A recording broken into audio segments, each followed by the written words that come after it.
There's no roof, sadly. This is some sort of vehicle just burned down to its stakes, wheels, propane tanks. Mount Toro just still on fire. It doesn't show any signs of letting up here, but let me show you exactly what we're looking at here. This is Mount Toro.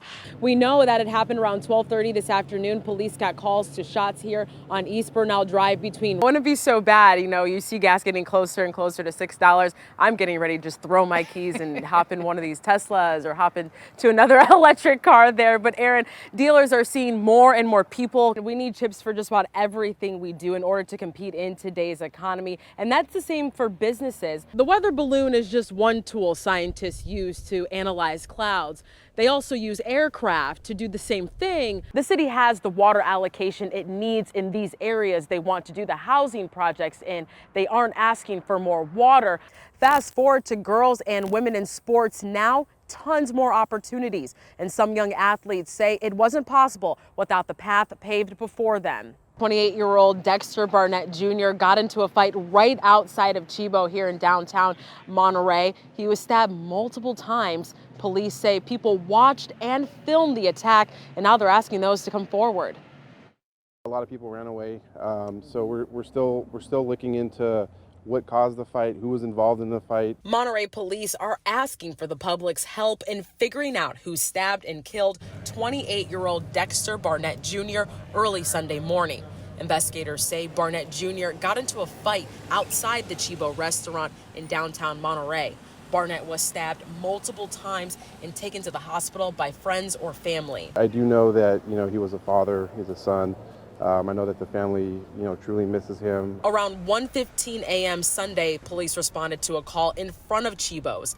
Police say there was a fight inside the restaurant earlier, was not related to the homicide. That's when the phones rang again. We ended up getting a call from the hospital that a stabbing victim had arrived at the hospital, and then the officers were able to locate a crime scene back in a 300 block Alvarado. Officers want to know why Barnett Jr. was in the area. Police say they believe there are witnesses who recorded the attack. They ask that any video taken be turned in and shared with investigators. They want to remain anonymous. They can. That way we can take a look and see, what preceded the fight and, who was involved in the fight.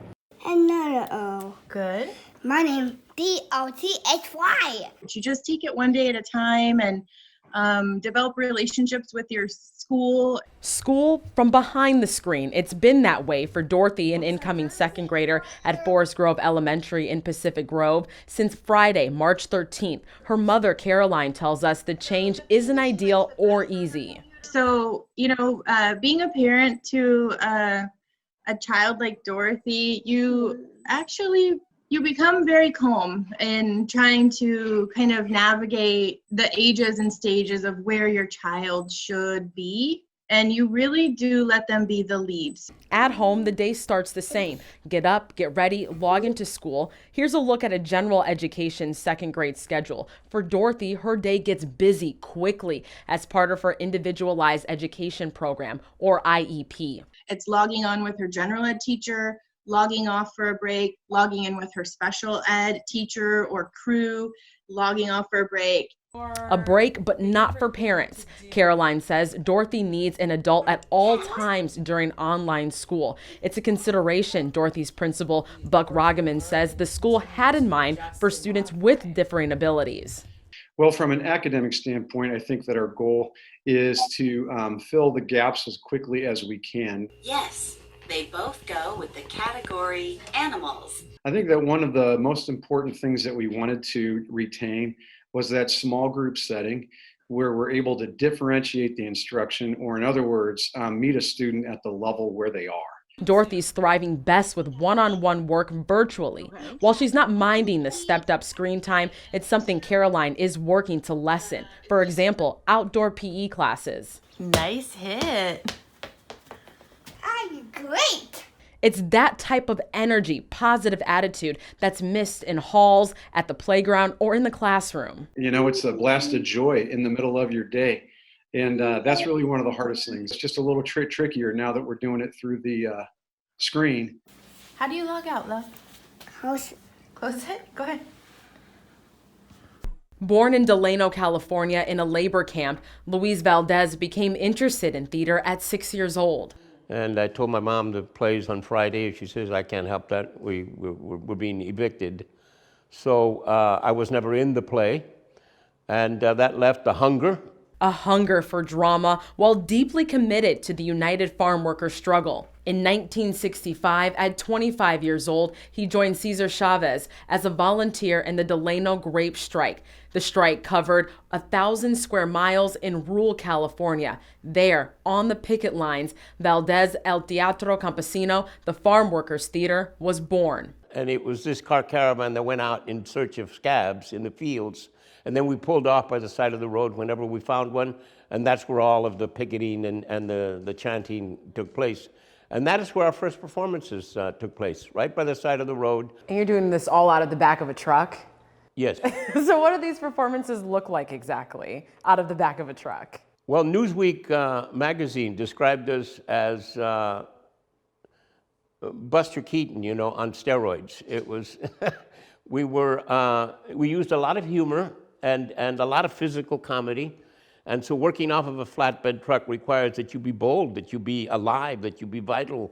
Valdez used theater to inspire social change. El Teatro Campesino showcased Americans from all walks of life.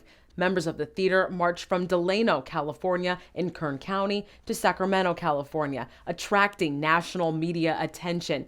It was something that was inevitable. I consider what we did as a necessity. And so the word got out. All of that led to the evolution of the Teatro Campesino as a theater company, but better yet, it led to the spread of the news that the farm workers were not just docile idiots. We were alive and we were fighting for our human rights for everybody. Valdez experienced violence along the way. One time during a performance, he described being beaten, then arrested by growers who didn't support the UFW. Another time on a picket line, a gun was held to his head. And I just stared at him. And at that moment, the thought ran through my head like a flash, am I willing to die for what I'm doing? And I decided that it was worth it, that I was willing to die for doing theater. In 1971, El Teatro Campesino rooted itself in San Juan Bautista, California, just miles from the Salinas Valley. He brought family to the theater, including his son, Kenan Valdez. He brought me in the mix and allowed me to have these opportunities to learn from him and other people. Valdez went on to write a play about the 1943 Los Angeles Zoot Suit riots. The riots were violent clashes in which U.S. servicemen, off-duty police attacked young Latino and Mexican Americans in L.A. Valdez Zoot Suit became the first play written by a Latino on Broadway and went on to become the first Chicano major feature film in 1981. The press has distorted the very meaning of the word Tutsu. All it is for you guys is another way to say Mexican without insulting your allies south of the border. Other successes included his box office hit film La Bamba in 1987. He won countless awards, including a Peabody. His scripts are taught in classrooms, performed on high school and college stages. He tells very specific stories about very specific communities, and yet people wind up feeling like he's talking about them, like he's looking right at them. Staying true to his roots, Valdez is still going strong and making a difference. It's important that our stories be told as honestly as possible, and that there be authentic voices that are speaking from the heart.